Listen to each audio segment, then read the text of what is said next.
Hi hello everyone, എല്ലാവർക്കും നമസ്കാരം. അക്ഷയാണ്.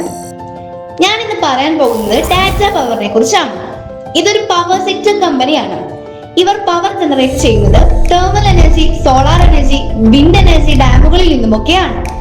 2045 കൂടി അവർ പൂർണ്ണമായും ഗ്രീൻ എനർജി പ്രൊവൈഡേഴ്സ് ആകുമെന്നാണ് കമ്പനി അവകാശപ്പെടുന്നത്. അതായത് സൂര്യപ്രകാശത്തിൽ നിന്നും കാറ്റിൽ നിന്നും ഡാമുകളിൽ നിന്നുമൊക്കെയായി മാത്രം കറണ്ട് ഉൽപ്പാദിപ്പിക്കും. അതായത് പവർ ജനറേറ്റ് ചെയ്യാൻ അവർക്ക് പുറത്തുനിന്നും കൽക്കരി മുതലായവ ഉപയോഗം നിർത്തി എക്സ്പെൻസ് കൺട്രോൾ ചെയ്യുവാൻ സാധിക്കും. കൂടാതെ ഇവർ ഈ മാസം 4 ഗിഗാവാട്ട്സിന്റെ solar cell and module manufacturing company start ചെയ്യുകയും ചെയ്തു. മുന്നിലേക്ക് നല്ല വളർച്ചാ സാധ്യതയുള്ള ഒരു കമ്പനിയാണിത്. കടമെടുക്കുന്നത് കൂടുതലുണ്ടെങ്കിലും അവർ അത് പുതിയ പ്രോജക്റ്റുകൾ ചെയ്യുവാൻ വേണ്ടിയാണ്. കൂടാതെ അവരുടെ അസറ്റും കരുതൽ ധനശേഖരവും വർഷം തോറും ഇൻക്രീസ് ആയി വരുന്നുണ്ട്. കൂടാതെ 2024 12 കോടി നെറ്റ് പ്രോഫിറ്റ് ഉണ്ടായിരുന്ന കമ്പനി ഇപ്പോൾ 2025 മാർച്ചിൽ 6320 കോടി ആയി ഉയർന്നിട്ടുണ്ട്. ഷെയർ ഹോൾഡിംഗ് പാർട്ട്നേഴ്സ് പരിശോധിക്കുകയാണെങ്കിൽ 47% പ്രൊമോട്ടറുടെ കൈകളിലും 9% ഫോറിൻ ഇൻവെസ്റ്ററുടെ കൈകളിലും 16% ഡൊമസ്റ്റിക് ഇൻവെസ്റ്ററും 0.33% ഗവൺമെന്റും 28% പബ്ലിക്കിന്റെ കൈകളിലുമാണ്. ടെക്നിക്കൽ ചാർട്ടിലേക്ക് നോക്കുകയാണെങ്കിൽ 2003 ഈ കമ്പനി ലിസ്റ്റ് ചെയ്യുന്നത്.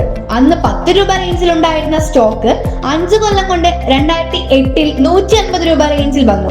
ഏകദേശം 187% റിട്ടേൺ. പിന്നീട് നോക്കുകയാണെങ്കിൽ 2010 മുതൽ 2020 വരെ ഏകദേശം 10 കൊല്ലം 50 രൂപ റേഞ്ച് വരെ വന്ന് ഡൗൺ ട്രെൻഡിൽ ആയിരുന്നു. പിന്നീട് അങ്ങോട്ട് ഇടവിട്ട 2 കൊല്ലം വീതം നല്ലൊരു റിട്ടേൺ ആണ് തന്നിരിക്കുന്നത്.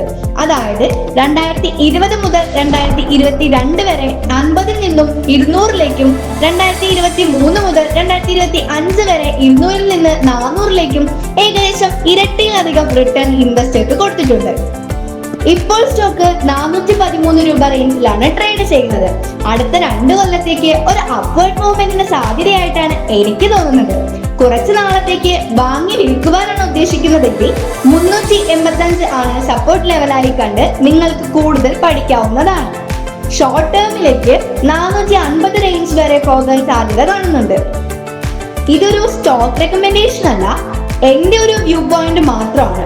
നിങ്ങൾക്ക് സെബി അനലിസ്റ്റിനോട് അന്വേഷിച്ച് ചെക്ക് ചെയ്ത് നല്ലൊരു തീരുമാനം എടുക്കാവുന്നതാണ്.